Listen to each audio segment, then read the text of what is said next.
ನಮಸ್ಕಾರ ಫ್ರೆಂಡ್ಸ್, ನಾನು ಶಿವರಾಜ್ ಪಾಟೀಲ್. ನಿಮಗೆ ಕನ್ನಡ ಯೂಟ್ಯೂಬ್ ಚಾನಲ್ ಟುಡೇಸ್ ಇನ್ವೆಸ್ಟ್ಮೆಂಟ್ಗೆ ಸ್ವಾಗತ. ಈಗ ನಾವು ಈ ವಿಡಿಯೋದಲ್ಲಿ 15th ಜನವರಿ ಇಂಡಿಯನ್ ಮಾರ್ಕೆಟ್ ಮೇನ್ ಆಗಿ ನಿಫ್ಟಿ, ಬ್ಯಾಂಕ್ ನಿಫ್ಟಿ ಜೊತೆಗೆ ಮಿಡ್ ಕ್ಯಾಪ್ ನಿಫ್ಟಿ ಮೂಮೆಂಟಮ್ ಹೇಗಿರ್ಬೋದು ಅಂತ ನೋಡೋಣ. ಸೊ ಅದಕ್ಕಿಂತ ಮುಂಚೆ 14th ಜನವರಿ ನಮ್ಮ ಇಂಡಿಯನ್ ಮಾರ್ಕೆಟ್ ಅಲ್ಲಿ ಸ್ವಲ್ಪ ರಿಕವರಿ ಕಾಣ್ತು.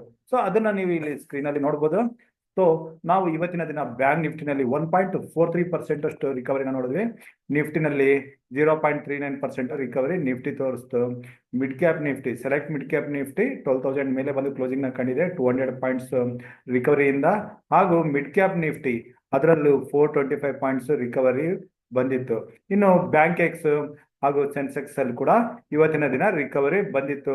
ಫೈನಾನ್ಸ್ ನಿಫ್ಟಿ ಇಲ್ಲಿ ಕೂಡ ಒಂದು ಒಳ್ಳೆ 1.44% ಅಷ್ಟು ರಿಕವರಿ ಬಂದಿದೆ. ಸೊ ಎಲ್ಲ ಇಂಡಸ್ಟ್ರೀಸ್ ಅಲ್ಲೂ ಇವತ್ತಿನ ದಿನ ರಿಕವರಿ ಬಂದಿದೆ. ಆದ್ರೆ ನಿಫ್ಟಿ ಐಟಿ ನಲ್ಲಿ ಸೊ HCI ಟೆಕ್ ಅಲ್ಲಿ ಬಂದ ಕ್ವಾರ್ಟರ್ಲಿ ರಿಸಲ್ಟ್ ಹಾಗೂ ಐಟಿ ಇಂಡಸ್ಟ್ರಿ ಎಲ್ಲ ಟೋಟಲ್ ಆಗಿ ಕರೆಕ್ಷನ್ ಕಂಡಿದ್ದಕ್ಕೆ ಓನ್ಲಿ ಐಟಿ ಸೆಕ್ಟರ್ ಅಲ್ಲಿ ಬಂದ ಕರೆಕ್ಷನ್ ಕಾರಣ ನಿಫ್ಟಿ ಹಾಗೂ ಸೆನ್ಸೆಕ್ಸ್ ಅಲ್ಲಿ ಅಷ್ಟು ರಿಕವರಿ ಇಲ್ಲ. ಇವುಗಳನ್ನ ಬಿಟ್ರೆ ಬೇರೆ ಎಲ್ಲ ಇಂಡಸ್ಟ್ರೀಸ್ ಅಲ್ಲೂ ರಿಕವರಿ ಬಂದಿದೆ. ಹಾಗೂ ಈ ರಿಕವರಿಗೆ ನಾವು ಬೇರೆ ಕಾರಣಗಳನ್ನ, ಮತ್ತೊಂದು ಕಾರಣನ ನಾವು ಇಲ್ಲಿ ಹುಡುಕ್ತಾ ಹೋದ್ರೆ ಇಲ್ಲಿ ನೀವು ನೋಡ್ಬೋದು, ಇಂಡಿಯಾ ವಾಲಟಿಲಿಟಿ ಇಂಡೆಕ್ಸ್ ಇದು ಕೂಡ ಕಡಿಮೆ ಆಗಿದೆ.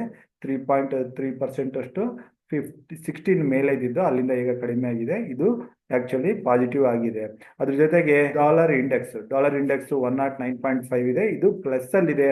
ಆದ್ರೆ starting of the day Indian market timing ಅಲ್ಲಿ ಇದು ನೆಗೆಟಿವ್ ಅಲ್ಲಿತ್ತು, ಅದು ಆಕ್ಚುಲಿ ಪಾಸಿಟಿವ್ ಆಗಿತ್ತು. ಅದನ್ನ ಬಿಟ್ರೆ US 10-year bond yield, rupee against US dollar, rupee value, bread crude oil ಇವು ಎಲ್ಲ ಇವತ್ತಿನ ದಿನ ನೆಗೆಟಿವ್ ಅಲ್ಲೇ ಇದಾವೆ. ಸೊ ನೀವು ನಮ್ಮ ನಿನ್ನೆ ವಿಡಿಯೋದಲ್ಲಿ ನೋಡಿದ್ರೆ ಇವೆಲ್ಲ ಪಾಸಿಟಿವ್ ಅಲ್ಲಿ ಇದ್ವು ಹಾಗೂ ನಮ್ಮ ಇಂಡಸ್ಟ್ರೀಸ್ ಎಲ್ಲ ನೆಗೆಟಿವ್ ಅಲ್ಲಿ ಇದ್ವು.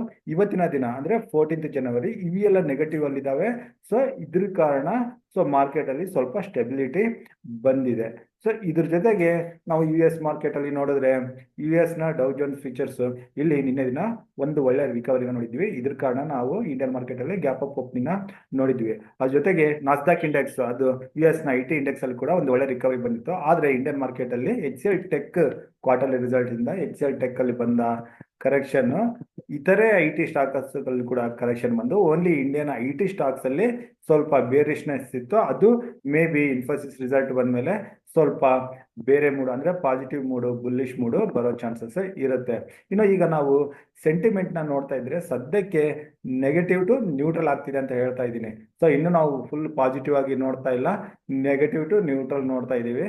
ಸೊ ನೆಗೆಟಿವ್ ಟು ನ್ಯೂಟ್ರಲ್ ಆದಾಗ ನಾವು ಹೇಗೆ ಪೊಸಿಷನ್ ತಗೋಬಹುದು 15th ಜನವರಿ ಅಂತ ನೋಡೋದಕ್ಕೆ ಒಂದು ಬಾರಿ ಕ್ವಿಕ್ ಆಗಿ ಆಪ್ಷನ್ ಚೈನ್ ನ ಚೆಕ್ ಮಾಡೋಣ. ಈಗ ನಾನು ನಿಫ್ಟಿ ಆಪ್ಷನ್ ಚೈನ್ ಅಲ್ಲಿ ಇದ್ದೀನಿ.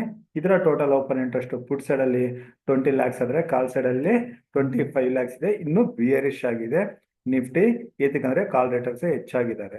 ಸೊ ಕಾಲ್ ರೇಟರ್ಸ್ ಯಾವ ಲೆವೆಲ್ ಅಲ್ಲಿ ಹೆಚ್ಚಾಗಿದ್ದಾರೆ ಅಂತ ಇಲ್ಲಿ ನಾವು ನೋಡಿದ್ರೆ 95,000 ಓಪನ್ ಇಂಟ್ರೆಸ್ಟ್ 23,200 ಹತ್ರ ಬಿಲ್ಟ್ ಆಗಿದೆ.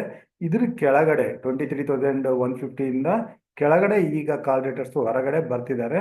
ಸೊ ಇದು ನಮಗೆ ಸ್ವಲ್ಪ ಪಾಸಿಟಿವ್ ಸೈನ್ಸ್ ತೋರಿಸ್ತಾ ಇದೆ. ಅದ್ರ ಜೊತೆಗೆ ಇಲ್ಲಿ ಮೇಲೆ ನೋಡಿದ್ರೆ 23,350 ಹತ್ರ ಕೂಡ ತಮ್ಮ ಪೊಸಿಷನ್ಸ್ ಇಂದ ಹೊರಗಡೆ ಬರ್ತಿದ್ದಾರೆ. ಮೇಲೆ 23,600 ಕೂಡ ತಮ್ಮ ಪೊಸಿಷನ್ಸ್ ಇಂದ ಹೊರಗಡೆ ಬರ್ತಿದ್ದಾರೆ. ಸೊ ಮಾರ್ಕೆಟ್ ಅಲ್ಲಿ ಅದು ಮೇನ್ ಆಗಿ ನಿಫ್ಟಿನಲ್ಲಿ 23,200 ಮೇಲೆ ನಿಫ್ಟಿ ಸಸ್ಟೈನ್ ಆಯ್ತು 15 ಜನವರಿ ಅಂದ್ರೆ ಇಲ್ಲಿಂದ ಒಂದು ಒಳ್ಳೆ ಶಾರ್ಟ್ ಕವರಿಂಗ್ ಬರೋ ಚಾನ್ಸಸ್ ಇರುತ್ತೆ. ಮೊದಲನೇ ರೆಸಿಸ್ಟೆನ್ಸ್ 23,400, ಅದಾದ್ಮೇಲೆ 23,500 ಇದೆ. ಸೊ ಇದನ್ನು ಕ್ರಾಸ್ ಆಗಿ ಟುವರ್ಡ್ಸ್ 23,600 ಕೂಡ ಹೋದ್ರೆ ಹೋಗ್ಬೋದು. ಇನ್ನು ಸಪೋರ್ಟ್ ಅಂತ ಬಂದ್ರೆ ಈಗ ಸದ್ಯದ ಅಡ್ಡ ಮನಿ 23,200 ಇಲ್ಲಿ ಹೈಯೆಸ್ಟ್ ಓಪನ್ ಇಂಟ್ರೆಸ್ಟ್ ಇದಾವೆ. ಸೊ ಇದೇ ಸಪೋರ್ಟ್ ಆಗಿ ಈಗ ಕಾಣಿಸ್ತಾ ಇದೆ. ಸೊ ಇಲ್ಲಿಂದ ಕರೆಕ್ಷನ್ ಅಂತ ಬಂದ್ರೆ ಕೆಳಗಡೆ ನೆಕ್ಸ್ಟ್ ಸಪೋರ್ಟ್ 23,000 ಸ್ಟ್ರೈಕ್ ಪ್ರೈಸ್ ಹತ್ರ 1,47,000 ಓಪನ್ ಇಂಟ್ರೆಸ್ಟ್ ಇದಾವೆ. ಸೊ ಇದು ಮೇಜರ್ ಸಪೋರ್ಟ್ ಆಗಿ ಕಾಣಿಸ್ತಾ ಇದೆ. So change in open interest ಅಲ್ಲಿ ಇಲ್ಲಿ 22,900 ಕೂಡ ಓಪನ್ ಇಂಟ್ರೆಸ್ಟ್ ಇಂದ ಹೊರಗಡೆ ಬಂದಿದ್ದಾರೆ. ಸೊ ಇಲ್ಲಿ ಕೂಡ ಏನಾದ್ರು ಇವತ್ತಿನ ದಿನದ ಅಂದ್ರೆ 14 ಜನವರಿ ಲೋ ಕಟ್ ಆದ್ರೆ ನಿಫ್ಟಿ ವೀಕ್ ಆಗಿ 23,000 ಸೈಕಾಲಜಿಕಲ್ ಲೆವೆಲ್ ಕೂಡ ಬ್ರೇಕ್ ಆಗಿ 22,900 ವರೆಗೆ ಕೂಡ ಹೋಗೋ ಚಾನ್ಸಸ್ ಇರುತ್ತೆ. ಸೊ ಇದು as per option chain. So ಈಗ ನಿಫ್ಟಿ ಇದು ನಮ್ಮ ಪಾರ್ಲಿಮೆಂಟ್ ಎಲೆಕ್ಷನ್ ಗಿಂತ ಮುಂದಿನ ಎಕ್ಸಿಟ್ ಪೋಲ್ ದಿನದ ಪಿಂಕ್ ಝೋನ್ ಇದೆ, ಅದರಲ್ಲಿ ಬಂದು ಟ್ರೇಡ್ ಆಗ್ತಾ ಇದೆ ಅಂತ. ನಿನ್ನೆ ದಿನ ಇದನ್ನ ಬ್ರೇಕ್ ಆಗಿದ್ರೆ ಕೆಳಗಡೆ ಕ್ಲೋಸಿಂಗ್ ನ ಕಂಡಿತ್ತು. ಇವತ್ತಿನ ದಿನ ಗ್ಯಾಪ್ ಅಪ್ ಅಲ್ಲಿ ಓಪನ್ ಆಗಿ ಇದ್ರ ಒಳಗಡೆನೆ ಟ್ರೇಡ್ ಆಗಿ ಮಧ್ಯದಲ್ಲೇ ಕ್ಲೋಸಿಂಗ್ ನ ಕೊಟ್ಟಿದೆ. 23,206 ಹತ್ರ. ಆದರೆ average closing last half an hour average closing 23,176 ಬರ್ತಾ ಇದೆ. ಸೊ ನಾವು ಏನು ಮಾಡಬೇಕು 15 ಜನವರಿ ಅಂದರೆ 50 points plus or minus open ಆದರೆ 15 ನಿಮಿಷ ವೇಟ್ ಮಾಡಿ. ಆ 15 ನಿಮಿಷದ ಕ್ಯಾಂಡಲ್ ಏನಾದರೂ ಹೈ ಹೋಗ್ತಾ ಇದ್ರೆ ಆಗ ಸಿ ಪೊಸಿಷನ್ಸ್ನ ಟ್ರೈ ಮಾಡೋಣ. ಸೊ ಅಲ್ಲಿಂದ ಬರೋ ಮೂಮೆಂಟಮ್ಮು ನಿಫ್ಟಿನಲ್ಲಿ ಮೊದಲನೇ 45 ನಿಮಿಷ ಅದು 10 AM ಟು 10:15 AM ಒಂದು ಒಳ್ಳೆ ಅಪ್ ಬರೋ ಚಾನ್ಸಸ್ ಇರುತ್ತೆ. ಏತಕ್ಕಂತಂದ್ರೆ 3 ಗಂಟೆ ಮೇಲೆ 2 ಗ್ರೀನ್ ಕ್ಯಾಂಡಲ್ ಆಗಿದ್ದಾವೆ.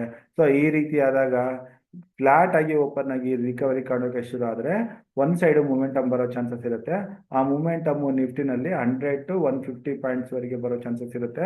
ಸೊ ಆ ರೀತಿ ಮೂಮೆಂಟಮ್ ಬಂತು ಅಂತಂದ್ರೆ ನಿಫ್ಟಿ 23,400 ಲೆವೆಲ್ ವರೆಗೂ ಬರೋ ಚಾನ್ಸಸ್ ಇರುತ್ತೆ.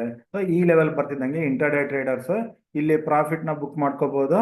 ಪೊಸಿಷನಲ್ ಟ್ರೇಡರ್ಸ್ ಡೇ ಲೋನಲ್ಲಿ ಸ್ಟಾಪ್ ಲಾಸ್ ನ ಪ್ಲಾನ್ ಮಾಡಿ ಹೋಲ್ಡ್ ಮಾಡ್ಬೋದು. ಈ ರಿಕವರಿ 23,600 ವರೆಗೂ ಹೋಗೋ ಚಾನ್ಸಸ್ ಇದೆ ಆಸ್ ಪರ್ ಆಪ್ಷನ್ ಚೈನಾ.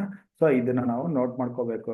ಇನ್ನು ನಾವು ಪುಟ್ ಸೈಡ್ ಅಲ್ಲಿ ಯಾವಾಗ ಪೊಸಿಷನ್ ತಗೋಬೇಕು ಅಂತಂದ್ರೆ ನಾನು ಪುಟ್ ಸೈಡ್ ಅಲ್ಲಿ ನಿಫ್ಟಿ ಯಾವಾಗ ಕೆಳಗಡೆ ಬಂದು 23,000 ಕೆಳಗಡೆ ಕ್ಲೋಸಿಂಗ್ ಬಂದ್ರೆ ಮಾತ್ರನೇ. ಸೊ ಯಾವ ದಿನ ಇದ್ರ ಕೆಳಗಡೆ ಕ್ಲೋಸಿಂಗ್ ಕಾಣುತ್ತೆ ಆಗ ಮಾತ್ರ ನೆಕ್ಸ್ಟ್ ಪುಟ್ ಪೊಸಿಷನ್ ತೊಗೊಳಕ್ಕೆ ನೋಡೋಣ. ಸದ್ಯಕ್ಕೆ ನಾವು ಯಾವುದೇ ಪುಟ್ ಪೊಸಿಷನ್ಸ್ನ ನೋಡ್ತಾ ಇಲ್ಲ.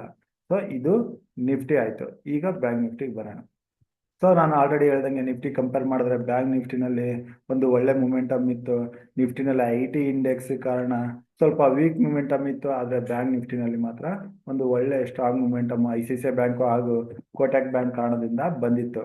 ಸೊ ಇಲ್ಲಿ ಬ್ಯಾಂಕ್ ನಿಫ್ಟಿಗೆ ನೆಕ್ಸ್ಟ್ ಶಾರ್ಪ್ ಮೂಮೆಂಟಮ್ ಬರೋದು 49,050 ಮೇಲೆ. 49,000 ಸೈಕಾಲಜಿಕಲ್ ಲೆವೆಲ್.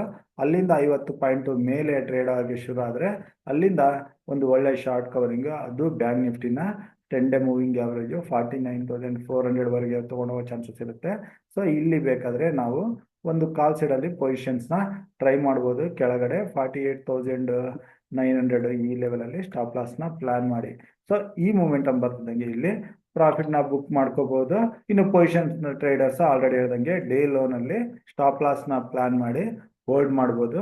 ಬರೋ ದಿನಗಳಲ್ಲಿ ಬ್ಯಾಂಕ್ ನಿಫ್ಟಿ 50,000ನ ಕೂಡ ಟೆಸ್ಟ್ ಮಾಡೋ ಚಾನ್ಸಸ್ ಇರುತ್ತೆ ನಿಫ್ಟಿ ಎಕ್ಸ್ಪೈರಿ ಆಗೋವರೆಗೂ. ಬ್ಯಾಂಕ್ ನಿಫ್ಟಿನಲ್ಲಿ ನಾವು ಯಾವುದೇ ಪುಟ್ ಪೊಸಿಷನ್ಸ್ನ ನೋಡ್ತಾ ಇಲ್ಲ. ಬ್ಯಾಂಕ್ ನಿಫ್ಟಿ ತುಂಬಾ ಸ್ಟ್ರಾಂಗ್ ಆಗಿ ಕಾಣಿಸ್ತಾ ಇದೆ. ಸೊ ಈಗ ನಿಫ್ಟಿ ಬ್ಯಾಂಕ್ ನಿಫ್ಟಿ ಆದಮೇಲೆ ಕ್ವಿಕ್ ಆಗಿ ಒಂದು ಬಾರಿ ಮಿಡ್ ಕ್ಯಾಪ್ ನಿಫ್ಟಿನ ಕೂಡ ಚೆಕ್ ಮಾಡೋಣ. ಸೊ ಸೆಲೆಕ್ಟ್ ಮಿಡ್ ಕ್ಯಾಪ್ ನಿಫ್ಟಿನಲ್ಲಿ ಕೂಡ ಇವತ್ತಿನ ದಿನ ಇನ್ಸೈಡ್ ಗ್ರೀನ್ ಕ್ಯಾಂಡಲ್ ಆಗಿದೆ.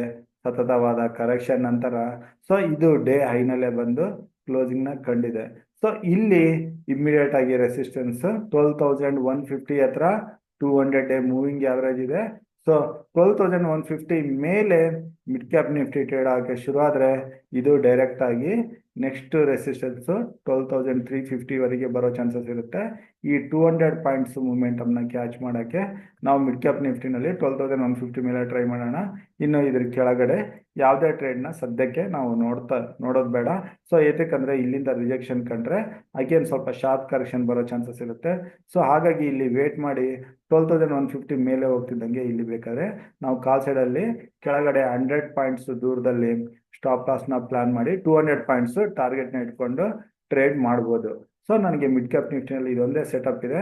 ಇನ್ನು ಬ್ಯಾಂಕ್ ನಿಫ್ಟಿ ಹಾಗೂ ನಿಫ್ಟಿ ಟ್ರೇಡಿಂಗ್ಸ್ ಆಲ್ರೆಡಿ ಡಿಸ್ಕಸ್ ಮಾಡಿದ್ದೀನಿ. ಸೊ ಇಷ್ಟು ಲೆವೆಲ್ಸ್ಗಳನ್ನ ಇಟ್ಕೊಂಡು ನಾವು 15th ಜನವರಿ ಬುಧವಾರದ ದಿನ ಟ್ರೇಡ್ ಮಾಡೋಕ್ಕೆ ನೋಡೋಣ. ಸೊ ಇಷ್ಟು ಹೇಳ್ತಾ ಇವತ್ತಿನ ವಿಡಿಯೋ ಇಲ್ಲಿಗೆ ಮುಗಿಸ್ತಾ ಇದ್ದೀನಿ. ನನ್ನ ಮುಂದಿನ ವಿಡಿಯೋ ಬರೋವರೆಗೂ ನಿಮಗೆ ನನ್ನ ಕಡೆಯಿಂದ ಧನ್ಯವಾದಗಳು. Thank you.